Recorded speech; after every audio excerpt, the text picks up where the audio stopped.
अब आगे वह सभी उसी तरह आपस में बात कर रहे थे कि तभी वहां पर एक लड़की आती है और बोलती है, हेलो गाइस, सॉरी आज थोड़ी लेट हो गई, अर्जुन सर आ गए क्या? उसकी बात सुन वह सभी लोग उसकी बात सुन बोलते हैं, अरे नेहा, आज तुमने एक बहुत बड़ा सीन मिस कर दिया। वह लड़की और कोई नहीं बल्कि नेहा सहगल थी, जिसके बारे में अभी सब बात कर रहे थे। नेहा उन सभी की बात सुन बोलती है, क्या मतलब है, मैंने कौन सा सीन मिस कर दिया? क्या अर्जुन वह चीज अर्जुन सर से रिलेटेड है क्या? नेहा की बात सुन वहां बैठी एक लड़की जिसका नाम तनु था, उसने बोला, हाँ वह आज अर्जुन सर के साथ एक लड़की आई है, जो कि देखने में मेरिड लग रही थी, पर सर ने बोला कि वह उनकी दोस्त है, और उन्होंने उससे अपनी सेक्रेटरी की पोस्ट दिया है, और हमसे बोले हैं कि हम सब उनको उतना ही रिस्पेक्ट दे जितना कि हम अर्जुन सर और रोहित सर को देते हैं। तनु की बात सुन नेहा को तो एक बहुत बड़ा झटका लगता है, और लगे क्यों ना पिछले 1 साल से वह अर्जुन से प्यार जो करती आ रही है। वो अलग बात है कि अर्जुन ने कभी भी उसे भाव नहीं दिया है, पर फिर भी वह अर्जुन के पास जाने का एक मौका भी नहीं छोड़ती है। लेकिन उसकी किस्मत जो कि अर्जुन के आगे नहीं ठीक पाती है। यही सब सोच नेहा अपने ख्यालों से बाहर आती है और बोलती है, मैं सर की सेक्रेटरी बनने के लिए इतनी कोशिश करती हूँ लेकिन वह मुझे अपनी सेक्रेटरी नहीं बनाते हैं, और यहाँ वह अपने दोस्त को एक झटके में अपने सेक्रेटरी बना लेते हैं और हमसे बोल रहे कि उसकी रिस्पेक्ट करने के लिए ऐसे कैसे वह कर सकते हैं। वैसे कहा है वो जो अर्जुन सर के साथ आई है। नेहा की बात सुन तनु बोलती है, कौन? सृष्टि मैम, वह तो अपने केबिन में है। तनु के मुंह से सृष्टि के लिए मैम सब सुनकर गुस्से में तनु से बोलती है, क्या कहा तुमने उसे मैम? वह कोई मैम नहीं समझी, मैं उसे मैम नहीं बोलने वाली, क्योंकि उसने मेरी जगह पर कब्जा किया है। मैं दिन रात मेहनत करती हूँ ताकि अर्जुन सर मुझे अपनी सेक्रेटरी बना ले और वह आज की आई लड़की सीधा ही सेक्रेटरी बन जाती है। मैं उसे कभी भी मैम नहीं बोलने वाली, और जिसको उसको मैम बोलना है बोल, लेकिन मैं ऐसा नहीं करूंगी।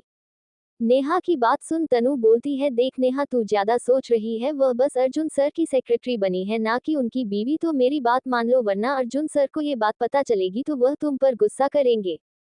तनु की बात सुन नेहा बोलती है, मुझे नहीं फर्क पड़ता है कि सर मुझ पे गुस्सा करेंगे या फिर कुछ और, लेकिन मेरा फैसला फाइनल है। और देखना तनु, मैं बहुत जल्द उसे इस कंपनी से बाहर निकलवा दूंगी। नेहा की बात सुन तनु बोलती है, देख मैं तेरे भले के लिए बोल रही हूँ, वरना फिर तुम्हें अर्जुन सर से कोई नहीं बचा सकता है। इतना बोल तनु अपना काम करने लगती है, तो वहीं नेहा ये सोचने लगती है कि वह सृष्टि को सबक कैसे सिखाए। जब नेहा ने उसे बताया था कि सृष्टि बहुत ही सुंदर है, ये सोच सोच के उसका दिमाग खराब हो रहा था। तो वही सृष्टि अपने केबिन में बैठकर काम कर रही थी। तभी उसके टेबल पर रखा इंटरकॉम बजता है। आवाज सुन सृष्टि फोन उठाकर जैसे ही अपने कान के पास लगाती है तो दूसरी तरफ से अर्जुन की आवाज आती है, मेरे केबिन में आओ, इतना बोलकर जाता है। अर्जुन की बात सुन सृष्टि अपने चेयर पर से उठकर अर्जुन के केबिन की तरफ बढ़ जाती है। उसके केबिन के पास पहुंचकर सृष्टि नॉक करती है। नॉक की आवाज अर्जुन बोलता है, कम इन। उसकी आवाज सुन सृष्टि अंदर आती है और बोलती है, आपने मुझे बुलाया? सृष्टि की आवाज सुन अर्जुन अपना सर उठाकर सामने देखता है और सृष्टि से बोलता है, यहाँ आकर बैठो। उसकी बात सुन सृष्टि उसके सामने वाले चेयर पर बैठ जाती है। सृष्टि के बैठ जाने के बाद अर्जुन उसको एक फाइल देता हुआ बोलता है, ये फाइल लो और उसको कंप्लीट करना है, कल एक मीटिंग है। उसकी बात सुन सृष्टि वह फाइल ले लेती है और वह केबिन से बाहर निकल जाती है। वह जैसे ही बाहर आती है तो उसके सामने एक लड़की आती है। उसको देख सृष्टि बोलती है, तुम कौन हो जो मेरे सामने खड़ी हो? उसकी बात सुन वह लड़की बोलती है, मैं कौन हूँ उससे ज्यादा जरूरी यह है कि तुमने मेरी जगह ले ली हो। वह लड़की और कोई नहीं बल्कि नेहा थी। जब उसने सृष्टि को केबिन से बाहर निकलते हुए देखती और अर्जुन के केबिन में जाती है, ये देख नेहा को बहुत गुस्सा आता है और वह अर्जुन के केबिन के बाहर रहकर सृष्टि के आने का इंतजार करती है ताकि उससे वह बात कर सके। वैसे मानना पड़ेगा, तुमने अपनी सुंदरता का फायदा अच्छे से उठाया है। नेहा की बात सुन सृष्टि को बहुत ही गुस्सा आता है। एक तो उसने पहले उसका रास्ता रोका और बाद में उसकी बेइज्जती भी कर रही थी। सृष्टि गुस्से में नेहा से बोलती है, देखो पहली बात तुम कौन हो मुझे नहीं पता, और दूसरी बात तुम जो बोल रही हो कि मैंने अपनी सुंदरता का इस्तेमाल करके अर्जुन को फंसाया है, ये बात तुमसे किसने कहा? और मैंने कौन सी तुम्हारी जगह लिया है? सृष्टि की बात सुन नेहा बोलती है, मेरा नाम नेहा है और मैं पिछले 1 साल से अर्जुन सर के करीब आने की कोशिश कर रही हूँ ताकि मुझे वह अपनी सेक्रेटरी बनाए, लेकिन तुमने एक झटके में मेरा सब कुछ छीन लिया और बोल रही हो तुमने क्या किया है? नेहा की बात सुनकर सृष्टि कैसे रिएक्ट करने वाली है जानने के लिए पढ़ते रहे लव आफ्टर शादी ओनली ऑन पॉकेट नॉवल पार। अब आगे, नेहा के बोलने के बाद कि तुमने मुझसे मेरी जगह छीन ली है। ये सुन सृष्टि उसे पहले तो ऊपर से नीचे तक देखती है। उसके बाद बोलती है, क्या तुम्हारा दिमाग खराब हो गया है या फिर गलत इंसान से बात कर रही हो? क्योंकि मैंने आज से पहले तुम्हें कभी नहीं देखा।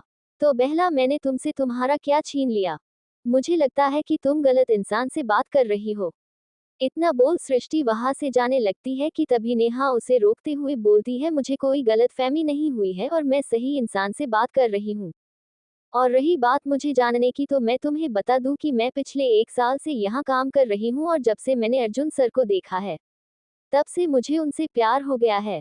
और मैं इस ऑफिस को भी इसीलिए ज्वाइन किया था ताकि अर्जुन सर को भी मुझसे प्यार हो जाए। उसकी बात सुन सृष्टि बीच में ही टोकती हुए बोलती है, लेकिन तुम्हारी किस्मत अर्जुन ने तुम्हें बाव नहीं दिया। मैं सही हूं ना मिस नेहा? सृष्टि की बात सुन नेहा को गुस्सा आ जाता है और वह बोलती है, तुम्हारी हिम्मत कैसे हुई मेरा मजाक उड़ाने की? तुम अपने आप को समझती क्या हो? तुम्हारी औकात क्या है? अगर तुम सर की दोस्त नहीं होती ना तो वह तुम्हें अपनी सेक्रेटरी कभी नहीं बनाते।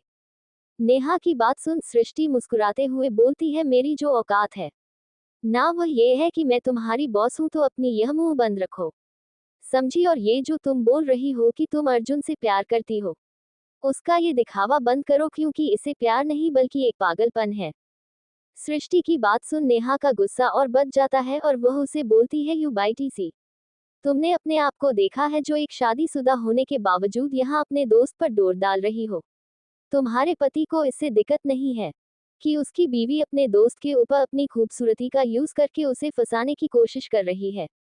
या फिर तुम और तुम्हारा पति दोनों मिलकर ये सब किया है?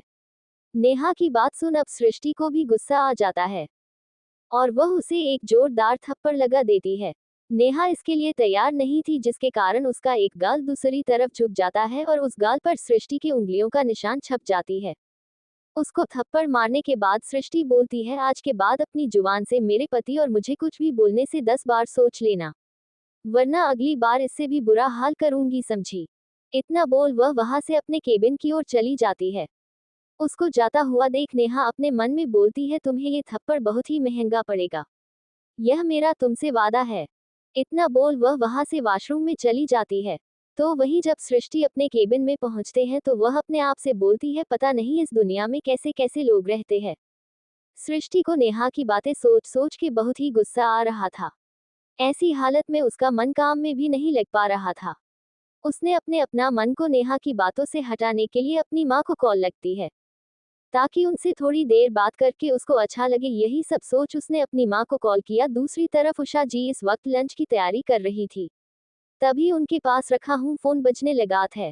फोन की आवाज सुन वह स्क्रीन देखती है तो उसने सृष्टि नाम शो हो रहा था। सृष्टि का कॉल देख वह फोन तुरंत ही उठा लेती है और बोलती है, सृष्टि बेटा तू कैसी है? अपनी माँ की बात सुन सृष्टि बोलती है, मैं ठीक हूँ माँ, आप कैसी है? और डैड छोटी वह दोनों कैसे है? उसकी बात सुन उषा जी बोलती, वह सब भी ठीक है, और तू बता वहां पर सब कैसे है? उषा जी की बात सुन सृष्टि बोलती है, यहाँ पर भी सब ठीक है। तभी उषा जी फिर से बोलती है, और मैंने सुना है कि तू अर्जुन बेटा के साथ उसके है ऑफिस में आज से काम कर रही है। अपनी माँ की बात सुन सृष्टि चौंक जाती है क्योंकि उसने इस बारे में अभी तक किसी को नहीं बताया था। तो फिर यह बात उसकी माँ कैसे जानती है? यही सब सोच वह अपनी माँ से पूछती है, माँ आपको कैसे पता कि मैं आज से यहाँ पर काम कर रही हूँ? अपनी बेटी की बात सुन उषा जी बोलती है, वह दरअसल आज मैं सुबह मार्केट गई थी तो मुझे रास्ते में प्रिया बेटी मिली थी जो उस वक्त अपने कॉलेज रही थी। तो उसने मुझे रोड पर खड़ा देख लिया और फिर मेरी मदद के लिए उसने मुझे अपनी गाड़ी में बैठा लिया। मैंने तो उससे बोला था भी कि मैं ऑटो से चली जाऊंगी, लेकिन उसने मेरी बात नहीं सुनी और मुझे अपनी गाड़ी में बैठाकर घर तक छोड़ने आई। तब उसने मुझे बताया कि तुम आज से अर्जुन के साथ उसके कंपनी में काम करने वाली हो। अपनी माँ की बात सुनकर सृष्टि बोलती है, अच्छा तो आपको प्रिया ने बताया? फिर उसी तरह कुछ देर बात करने के बाद सृष्टि फोन रख देती है। अपनी माँ से बात करने के बाद सृष्टि को थोड़ा अच्छा लगता है और फिर जाकर अर्जुन के द्वारा दिए गए फाइल की लेकर उसकी डिटेल्स पढ़ने लगती है। वह फाइल पढ़ते समय अपना पूरा ध्यान उसी में लगा लेती है क्योंकि इस प्रोजेक्ट में वह कोई भी गलती नहीं करना चाहती थी जिससे उसके कारण अर्जुन को दिक्कत हो।